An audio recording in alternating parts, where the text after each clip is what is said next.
Hello everyone, good morning. আবার তোমার সাথে একটা নতুন মিনি ব্লগ শেয়ার করতে চলে এলাম। গুড মর্নিং বললাম তো, কিন্তু এখন মর্নিং নয়, অনেকটাই বেলা হয়ে গেছে। এখন বাজে বেলা ওই 11টা। আজকে হলো শুক্রবার, 23 তারিখ। সকাল থেকে শুধু এখনো পর্যন্ত রান্না বান্না খাওয়া দাওয়াটুকুনি হয়েছে। তো এই যে আর একটু টুকটাক কিছু কাজ ছিল, সেগুলো করে ঘর মানে বিছানাটা গুছিয়ে এই যে এবার বাইরের যত কাজ আছে এগুলো করতে এলাম। তো এই যে সকালবেলা উনুনে রান্না করেছি, উনুনটার পাশগুলো তো বার করা হয়নি, আর উনুনটা লেপাও হয়নি এখনও।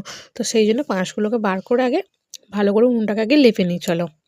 সকালে রান্না করেছি প্রায় অনেকক্ষণই হয়ে গেছে, 2-3 ঘন্টা, কিন্তু তাও এখনও ভেতরে ভেতরে কিন্তু আগুন আছে, তাই একটা কাঠি দিয়েই বার করে নিলাম।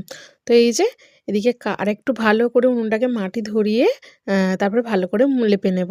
ওদিকে ওয়াশিং মেশিনে জামা কাপড়গুলো সব কাচতে দিয়ে এলাম, আর ততক্ষণ ভাবলাম দাঁড়িয়ে থাকবো কেন, ওই জন্য উনুনটা লেপে নিলাম। একে একে কাজগুলো করে নিই, নাহলে অনেকটাই বেলা হয়ে যাবে।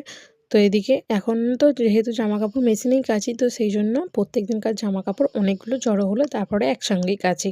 তো আজকে অনেকগুলোই জামা কাপড় জড়ো হয়েছিল, তাই কেচে নিলাম। তো 70% মতো মেশিনেই শুকিয়ে নেবো, নাহলে জল সত্যি অনেক বেলা হয়ে যাবে, শুকাবেও না।